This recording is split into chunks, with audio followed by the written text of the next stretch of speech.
Good morning, and welcome to Chi Talks. I'm Javi with my partner Nona and our guest today, Dr. Robert J. Woodbine. So today we're talking about strategies for emotional, mental, physical, and spiritual resilience in these times of change and challenge. And we're also going to connect that with personal self-resilience and communal liberation. And we're talking with our good friend, Dr. Robert J. Woodbine. If you've listened to us in the past, you know that we've spent some time with our teacher, Dr. Yang, on his personal retreat center in Humboldt County. And I did a 9-year program. Nona did a 3-year program. And Dr. Woodbine also joined Nona, and they were classmates together. So hope to get some conversation from them about their experiences and how it connects to their Qigong practice and self-resilience. So Dr. Woodbine, he runs Urban Chi Fit in Harlem, and its mission is to promote opportunities to learn and practice universal indigenous disciplines and arts that help cultivate communal self-reliance, promote optimum health and well-being, and develop personal resilience. Dr. Woodbine is a retired licensed naturopathic doctor. He earned his naturopathic medical degree in 1996 from the National College of Naturopathic Medicine, also known as the National University of Natural Medicine in Portland, Oregon. And while no longer in active clinical practice, he maintains his New York State acupuncture license. He earned his Master's of Acupuncture and Oriental Medicine degree in 1999 from the Oregon College of Oriental Medicine, which is also in Portland. And he began studying and practicing and teaching Tai Chi and Qigong in 1985 with Master Mantak Chia. And since then, he's studied with well-known teachers. Most recently, as we mentioned, he successfully completed a 3-year training program in Qigong and Tai Chi Chuan with Dr. Yang Jingming in Northern California. So Dr. Woodbine, known to us as Doc, welcome. And it's good to see you, hear you, and have you in our presence. How are you today? I'm excellent. Thank you. Can you hear me well? We can hear you. Loud and clear. Good. Thank you. Just wanted to, first of all, say congratulations Yeah. on your radio show. That's a big achievement. You know, it's another way to spread the word and spread the practice. So congratulations to you. And secondly, just wanted to thank you very much for the invitation to join you on your show. As you might recall, I say it again. Oh, we're so grateful to have you.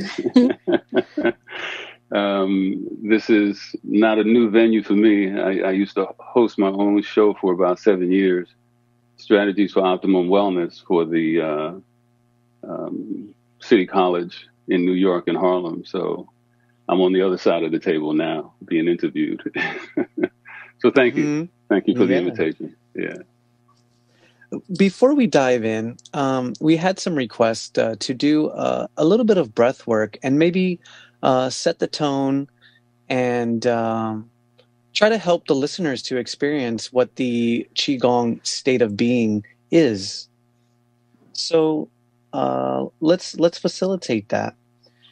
Let's take a couple of moments of awareness as we engage our breath cycles, and let's try to drop into the Qigong state, which is akin to the semi-sleep state and a very relaxed state.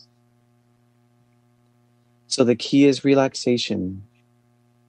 Remember, a breath cycle is one inhale and one exhale. So just bring your attention to your inhales and your exhales, whether you're sitting or whether you're standing. And try to hold an upright posture for yourself as you take your attention to your abdomen and as you build a deep breathing cycle for yourself.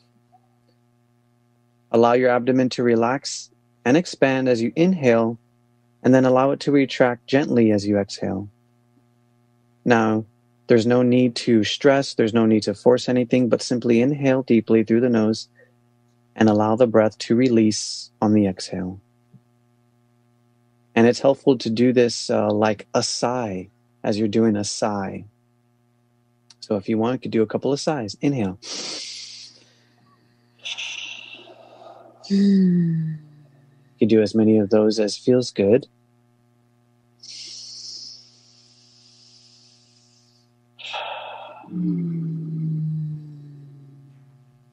And on the exhale, notice you're feeling more relaxed. Stress or tension may leave your body as you exhale. And now let your breath normalize as you continue to watch it. And notice the slightest of calmness that comes over you. Notice the relaxation, relative relaxation that you may feel. This calmness will ensure the semi-sleep state, the relaxed state, the Qigong state.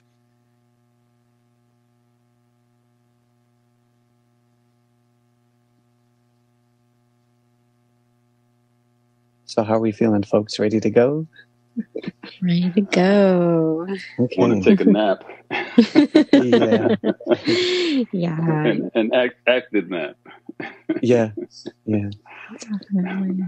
So, Doc, it's been a moment since we've spoken, but the last time we were in each other's company, it was for a full 3-year intensive training program on the mountain. And it was such a delight to have you as part of my cohort, a real pleasure, and just, an honor to be in practice with you. As far as, I don't know what your experience was, but for myself, it was definitely a path of self-exploration and discovery, of growth. And that was definitely facilitated by every person that you engaged with in practice. And I know we've been talking a lot about Qigong and not as much about Tai Chi, but we did do Tai Chi practice, which involves a lot of partner work, feeling into the other's energies. And, it was definitely a collaborative process. I'm wondering how your reflection has been post 3-year intensive program, live-in program on the mountain, and integrating back into a totally different environment this urban landscape of Harlem there. Yeah, I would agree with you that it was a mutual experience and opportunity for personal growth and exploration. Prior to coming to the 3-year program, I had a very different concept and appreciation of Tai Chi Chuan. And for me, it was, I knew somewhere in the horizon there was something about applications and, partner drills and that kind of stuff, but it was like a fog. And so for me, Tai Chi Chuan was the form primarily, more than anything else. And embedded underneath that, the root of that was the Qigong. So I've always, well, not always, since 1985, I've been practicing Qigong and teaching Qigong. So I had a good foundation for the Qigong part of it. I think the most enlightening thing for me and growth for me was understanding the depth of Tai Chi Chuan because of the partner drills. And that interaction between the other and the variety of the other really helped to clarify what it means to practice Tai Chi Chuan. And this is beyond the martial arts aspects of it. Mm-hmm. Right? Like that's almost a necessary, I won't say evil, but it's a necessary set of tools to have in your pocket. But it's only part of the journey from the Tao back to the Tao for me.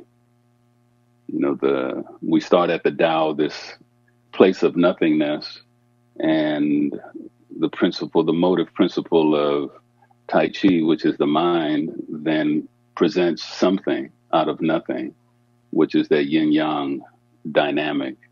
And from that, we explore through Qigong all of the things that support the partner drills. And we learn how to perhaps fight or not fight, etc. But the ultimate goal is a spiritual journey to go back home. And coming back to Harlem, it's not the first time I've been back to Harlem, having been away somewhere. Mm-hmm. And it's not just Harlem, it's the urban environment. It's an environment that's not fit for human beings. And I'm not saying just Harlem, but just urban environments in general. I think a couple of days ago, we celebrated Indigenous Peoples Day. Mm-hmm. You know, and the fact that we even have to celebrate Indigenous Peoples Day speaks volumes to how removed we are from what's natural and what's normal. It's part of the evolutionary process that we grow and we accommodate to whatever we choose to experience. But that re-entry from being up on the mountain, which is its own microcosm of the urban environment in its own way, was harsh for me. I actually went through a visceral, and this is the first time I've experienced re-entry that in this particular way. I went through a visceral 3-day experience of thinking that there was something medically wrong with me, because I could actually feel it. I had a hard time breathing, and just locomotion was exquisitely sluggish. And on the 4th day, it went away. So it took 3 days to kind of readapt back to this environment. And since then, it's been fine, so to speak. So the biggest challenge for me having returned is, especially since COVID, is the inability to engage with the other for the purposes of evolving with my Tai Chi Chuan practice itself. So I've had to take 35 years of experience and find a way to practice with myself, differently than how I used to before the 3-year program. So I shadow box, in my head, and I shadow box when I do the form. So sometimes I'm doing the form with Nona in my head because I have to really get down low. And sometimes I'm doing it with Jamie, who's much taller and has got, longer arms and he's much stiffer. And so I play with those variations in my head. So I shadow box. Yeah. So it's been interesting, coming back from the mountain. I appreciate my experience in ways that I don't have words for. And I try to share that with my students as much as I can, because I still teach. All of it is online currently. And it's been interesting coming back. Definitely an adjustment, both for you in the environment change, but also this COVID. I think a lot of people are also on that same ride of experiencing adjustment into these changes. And so that kind of brings us to our topics for today, about resilience, and how, we can tie in our personal practice into resilience. And I perused your website. It looks wonderful. Thank you. I'm inspired to be looking at this great diagram that you have on your homepage about what resilience is and the approach that Urban Chi Fit takes to it. Can you speak to that a little bit?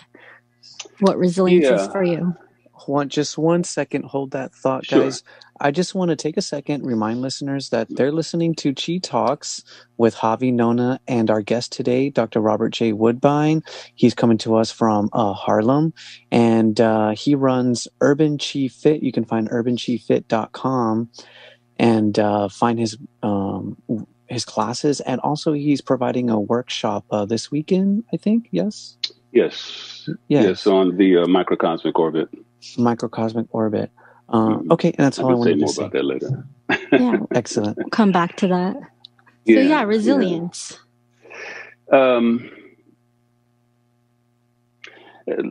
May I read a quote to you? Yeah, absolutely. Yeah. This is from Thomas Berry.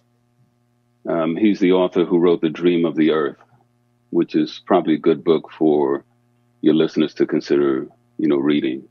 And the quote says, "The time has come to lower our voices, to cease imposing our mechanistic patterns on the biological processes of the earth, to resist the impulse to control, to command, to force, to oppress, and to begin quite humbly to follow the guidance of the larger community on which our life depends.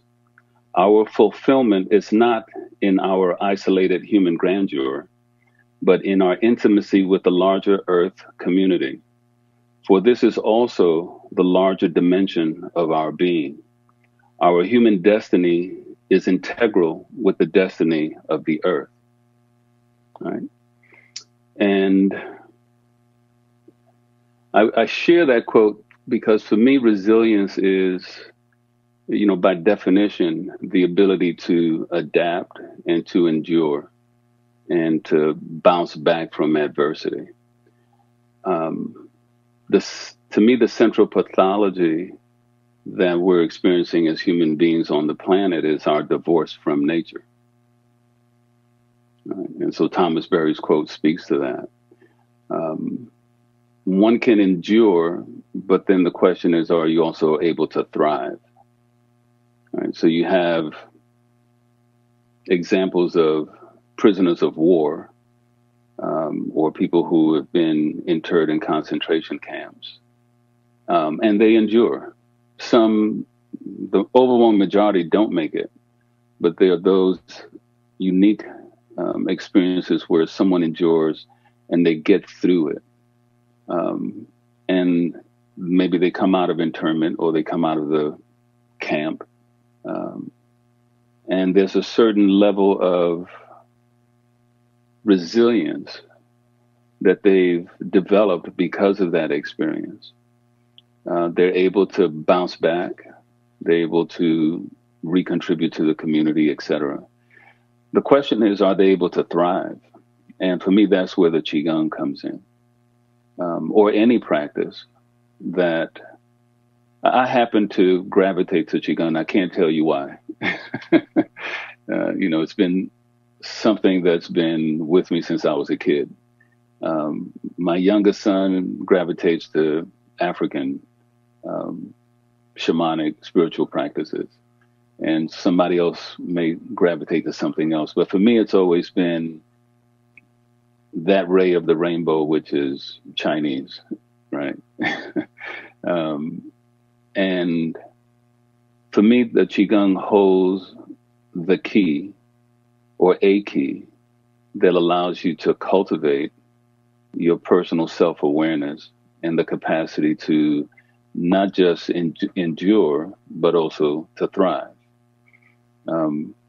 We're going through this pandemic, and some people are not doing well.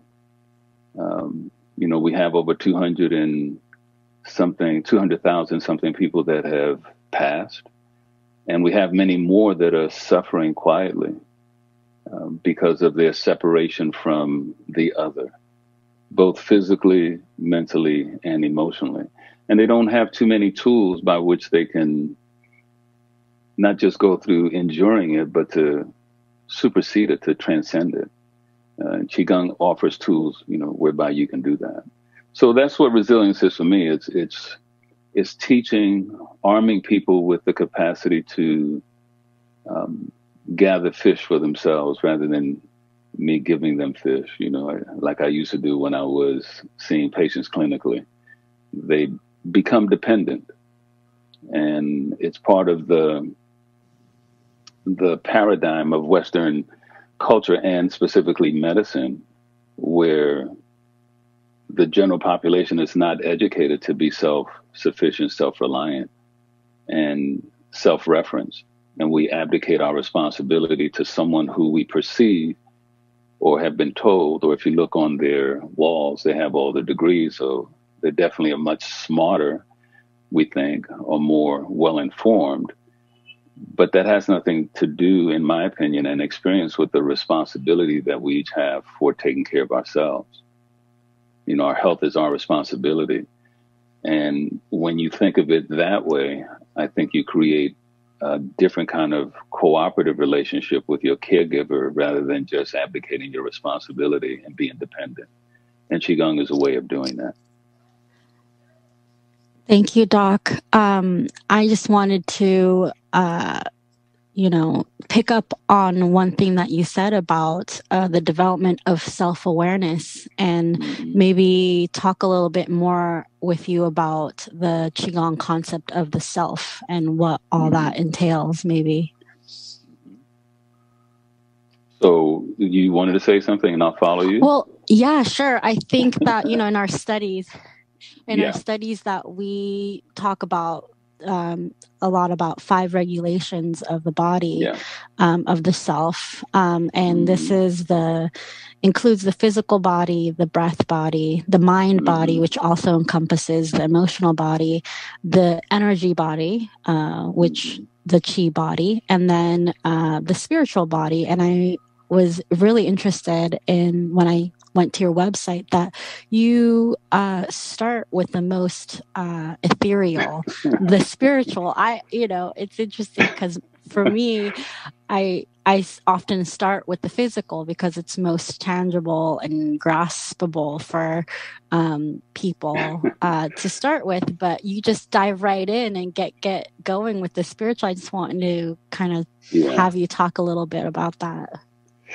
Yeah, I don't disagree with you and your experience. My third teacher, Master Wang Qingyu from China, didn't speak much English, and this was when I was attending naturopathic medical school and Chinese medicine school. I did a 5 to 6 week mountain retreat in China, learning and practicing Qigong. And Master Wang, he's considered a national treasure in China now. But during the Cultural Revolution, he was imprisoned for practicing and teaching Qigong. And he was tortured and things of that nature. So I'm blessed to have learned from him and to actually be part of that lineage as well. We were all adopted into the lineage, those of us who went to on that trip. At the end of the trip, we came back to Shanghai and we had this banquet experience for one night. I remember taking a shower for about 4 hours. The water was so hot. Up on the mountains in China, there's no like running water like that. You kind of have to do your bird bath every day.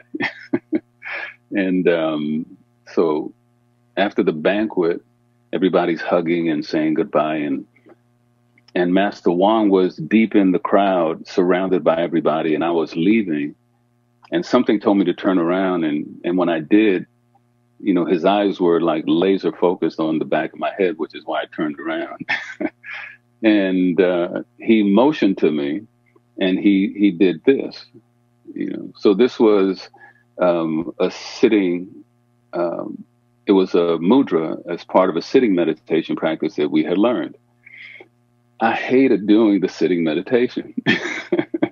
And I say that jokingly, but it was the hardest thing for me to do, to sit and be still.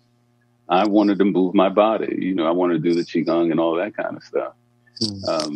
But he adamantly was like, he didn't say any words, but it's like, you need to sit down and you need to practice sitting meditation. And I never forgot that. This was in 1997. So my journey is not unlike most people, is that you gravitate to what you're most comfortable and familiar with, which is not the spirit for me. It's the physical body. Now, having said that, I grew up in a family that was always connected to something other than the physical. You know, my mother was a seer. She could see things and she could dream about things that were prescient. You know, my father developed his skill level with foot reflexology, where he could look at someone's foot, not touch it, but look at someone's foot and tell you what was going on in your body. And if you had surgery, he could tell you where the scar was and how many stitches, and he didn't touch the foot, right? That kind of thing. Wow. And I've seen things and I've heard things my whole life, right? So this has been a long journey. You know, I'll be 70 in a couple of months, in several months. And what I've come to understand, not intellectually, but viscerally, is that spirit comes first. And that's why I lead with that. Yes, you know, this table that I'm banging on, if I bang on it hard enough, it'll hurt my knuckles. But quantum physics tells us that it's not there. You know, there's nothing but space there. And the more that you sit and the more that you allow yourself to be still, the more that you viscerally experience what is that you can't see.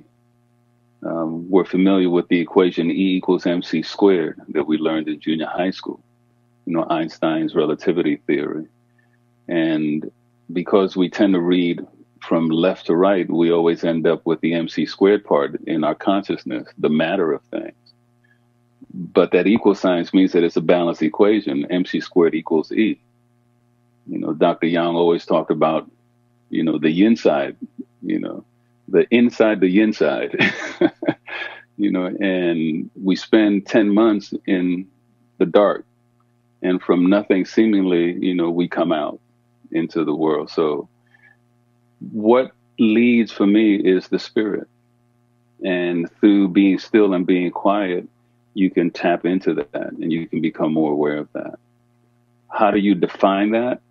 I think it's a personal journey to come up with your ability to understand, because it's hard, it's something difficult to talk about, but it's experiential.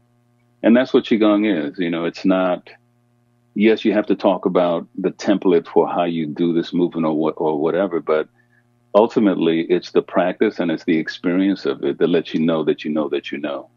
Because we can talk all day long about breathing, but until you actually do it and you go through the missteps of how do you, you know, expand when you inhale and let it contract, it's just a conversation.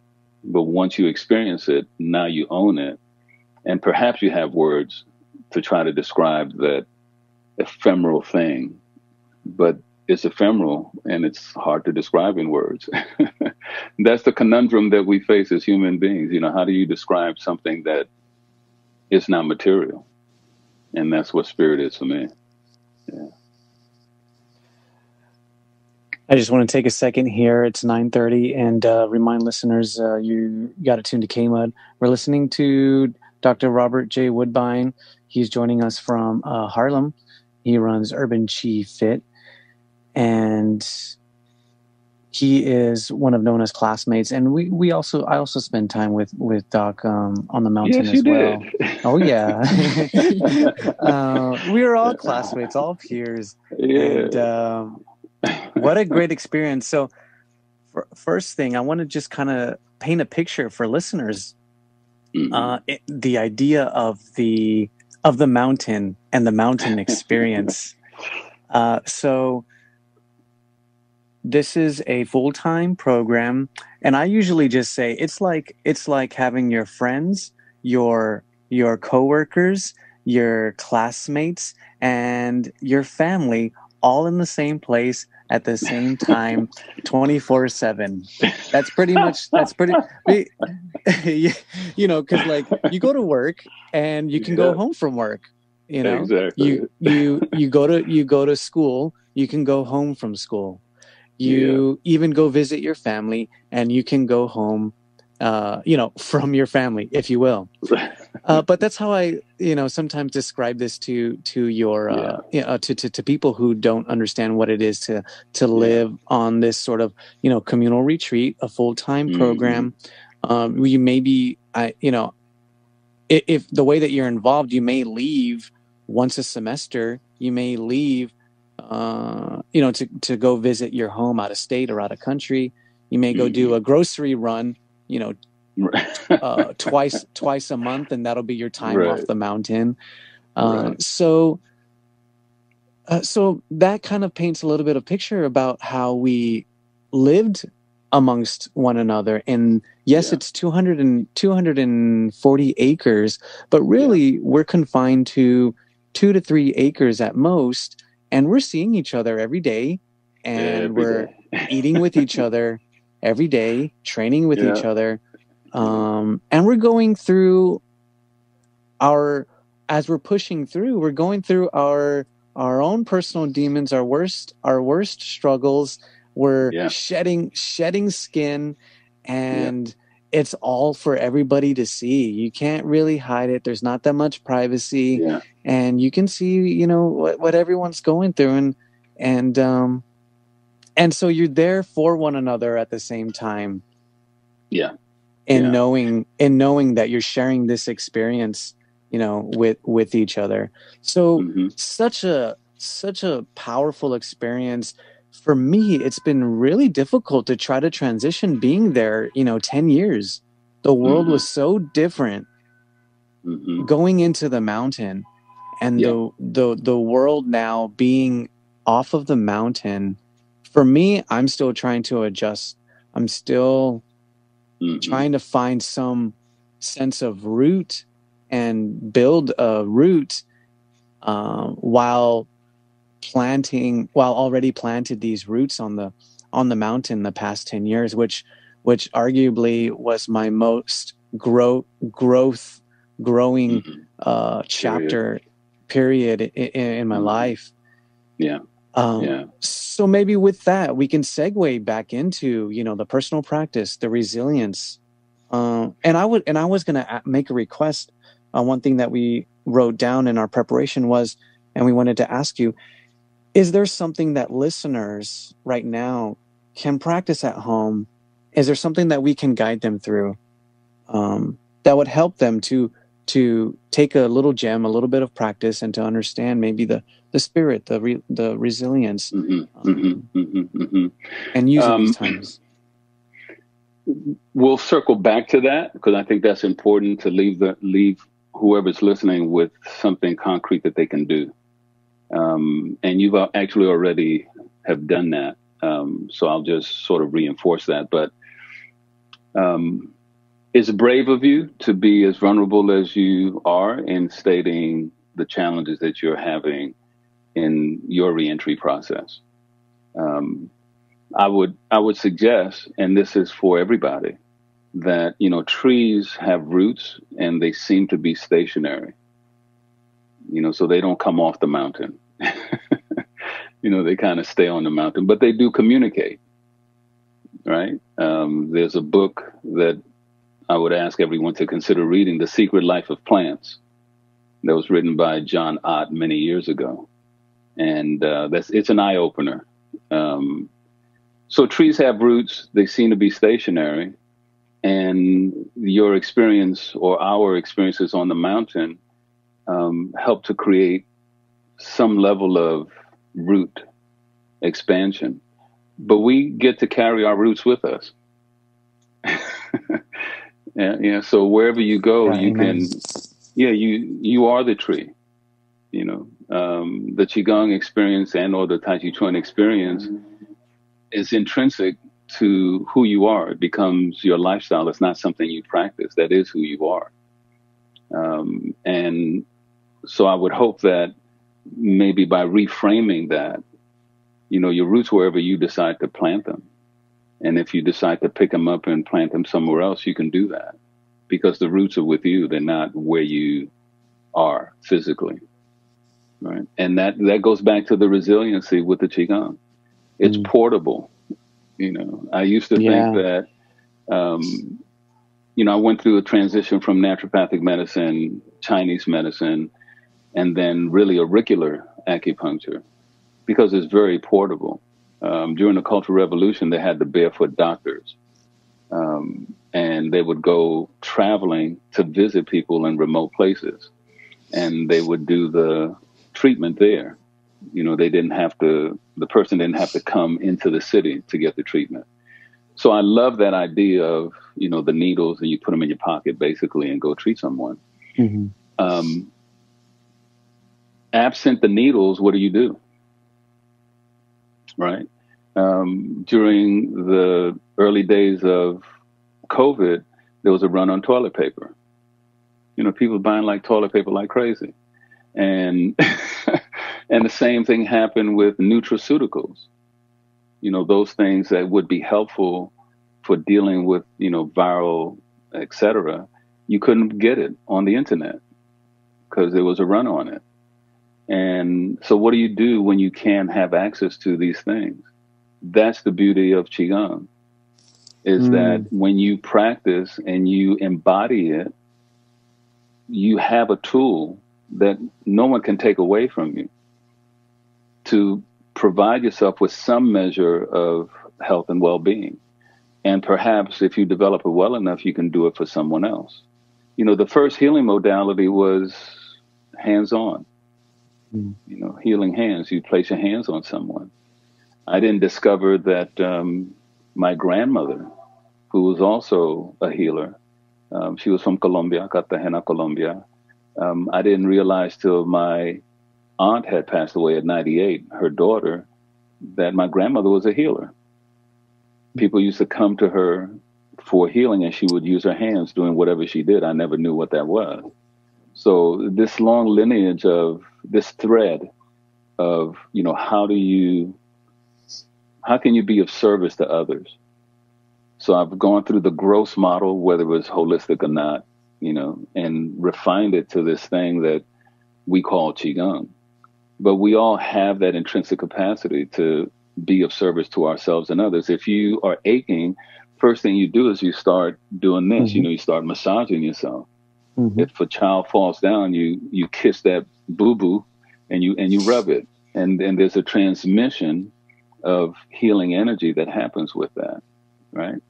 So that's where the resilience and the self-reliance and the independence comes from, for me, with Qigong practice. And the most rudimentary thing that you can do, which is, cycling back to your question about what we can leave the audience with, we all, in my experience so far, these past 69 plus years, take for granted breathing. Because we don't have to think about it, thank God. If we had to think about it, it'd be a lot less people on the planet. But we're designed in such a way that in spite of ourselves, we still inhale and exhale. But we don't necessarily do it consciously, and we don't necessarily do it optimally. And as we learned from, our studies on the mountain, breathing is a strategy. Well, strategy is something that you consciously employ. It just doesn't happen on its own. So you have to learn to breathe consciously. And there's a lot of information, on the internet about all that stuff. But what you already introduced at the top of the hour is probably the most important thing that you can share with the listening audience, is to optimize their ability to breathe optimally. And starting with just the belly breathing. As they inhale, can they feel their lower abdomen expanding? And as they exhale, can they allow it to just retract? You'd be surprised at how difficult that can be for people who have learned not to breathe that way because they were traumatized somewhere along the line, and they've developed a stress strategy for breathing, an unconscious stress strategy. And that's where I always start all my Qigong classes. I start out with the breath and just belly breathing, and then progress from there. Because that gives them an anchor. If they never see me again, they've got that tool that they can play with. So it doesn't have to be this complex and esoteric, yes, that exists. But without the breath, all that stuff doesn't matter anyway. All you're doing is the movements. and it doesn't amount to anything. And that's true with the Tai Chi Chuan. You know, if you're not centered and rooted, regardless of whether you're on the mountain or in the valley, if you're not centered and rooted with your own breathing, then you can't be relaxed enough to interpret the energy field of your opponent or your partner that you're training with. So I would say start with the simplicity. E equals MC squared, and that equal sign is the breath. That's the veil between the here and the hereafter. Okay, the equal sign is the breath. Yeah. You can't leave home without it. Yeah. So to speak, right? We can fast for 40 days. We can do without water for maybe 3 to 5 days. The world record for holding your breath voluntarily is about 26 minutes underwater. That's it. And that's the key. It's the breath. And all of the wisdom traditions always focus on the breath. And then you can add stuff to that. But so that's what I would recommend, you know, to the listening audience is, and I wouldn't work at it. You know, I wouldn't work at the breath. I would play with it. Yeah, definitely. Nobody wants to work. Mm-hmm. Right. As much as it's touted in this culture, nobody really wants to work. We want to relax. We want to chill. So play with the breath. You know, one of the workshops that I'll be doing in either December or January is, I call it breath play. I don't call it breath work. I see. Okay.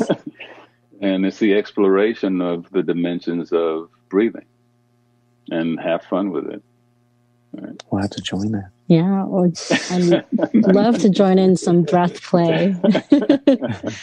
Yeah, no, I totally hear you on the breath work. I've been doing a lot of how do we make it so that it's a common thing that we all play with our breath. And, you know, a lot of right now in, you know, Western society, it's starting to catch on more and more. Oh, yeah. And I think it definitely started with athletes, though. You know, the people who get any training, or coaching on breathing are the high-end athletes to do miraculous things, run or lift weight or whatever it is, swim.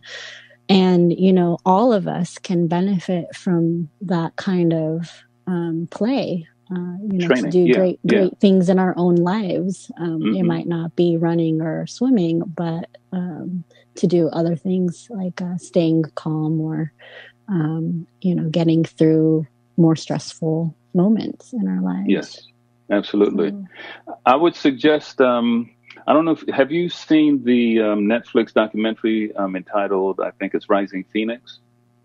No, we haven't. We'll have to check it out. You have to see that if you want to understand resilience even better than our conversation. I would urge everybody to watch Rising Phoenix. If you have all of your limbs, if you have all of your senses, you have no reason to complain about anything after you watch that documentary. Wow. But you will be inspired to go beyond the mundane. And that, for me, that's what Qigong really is. You know, it's an opportunity to live a lifestyle that allows us to extend past the mundane, which is what people have expressed, that they want to go back to some degree of normalcy, you know, experiencing this COVID pandemic. But what we think of as being normal was never normal. It's what we adapted to, because it's been this journey from the Industrial Revolution to where we are now. And the pendulum has swung so far that it has to swing back. It always swings back.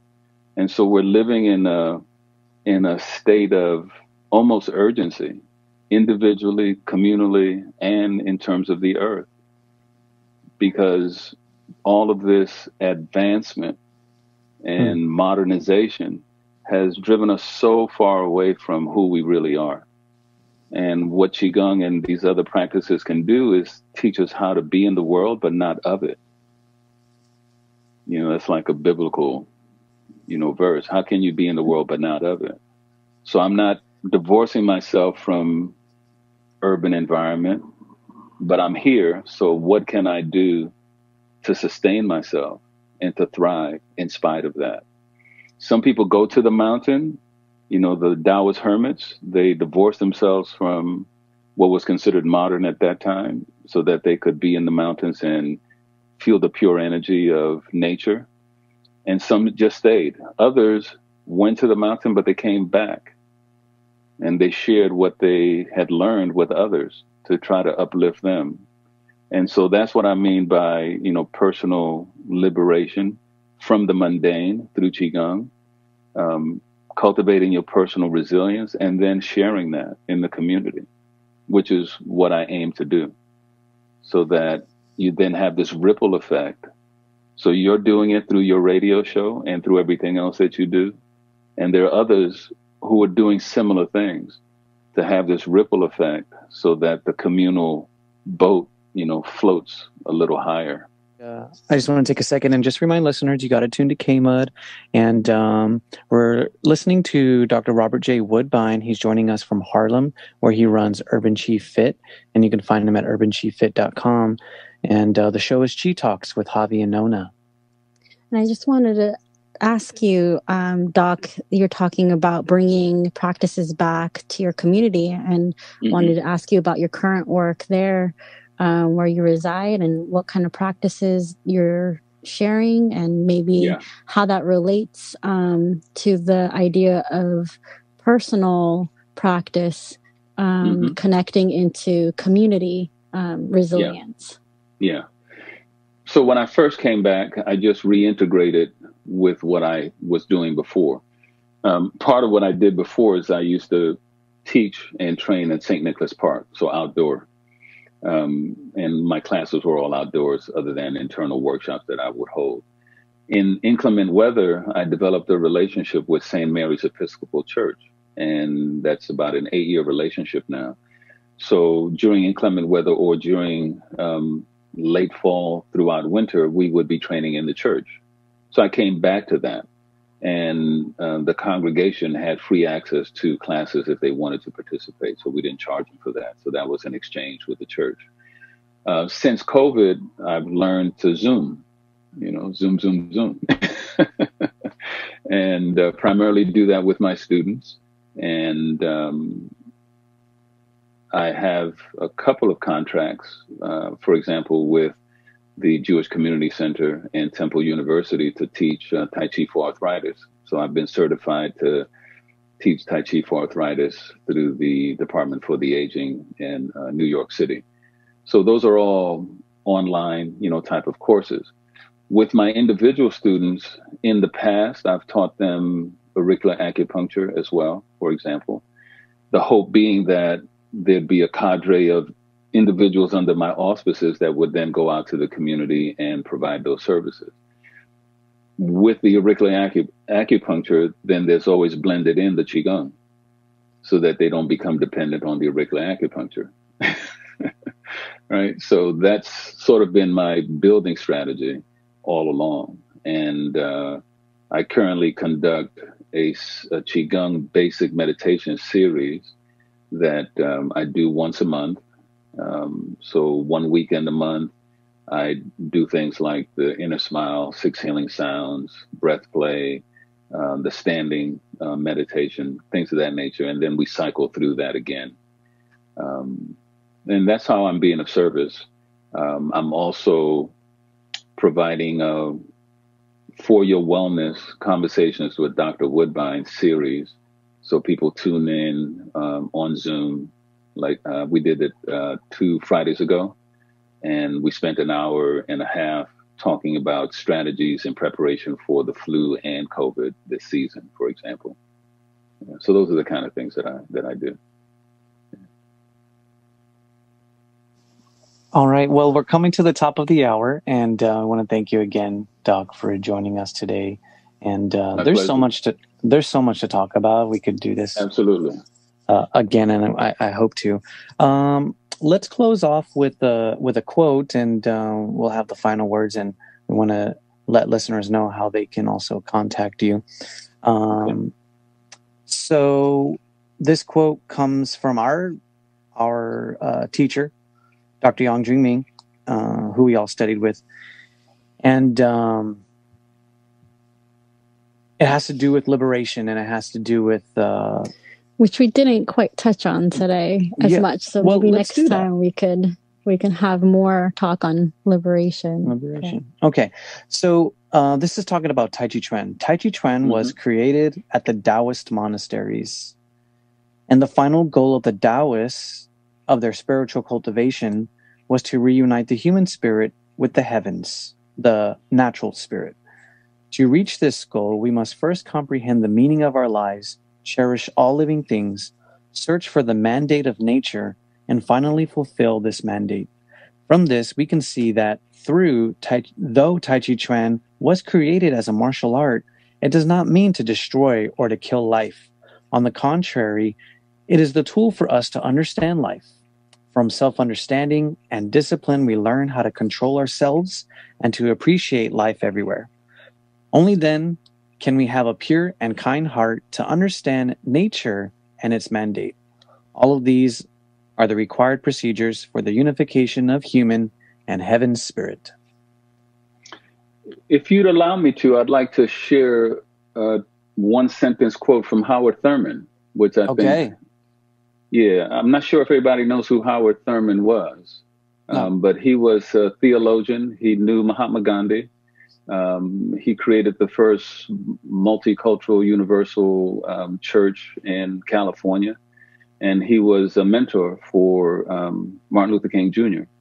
And at Boston University as well. He says, there is something in every one of you that waits and listens for the sound of the genuine in yourself. It is the only true guide you will ever have. It waits and listens for the genuine. That's great. I like that. Thank you.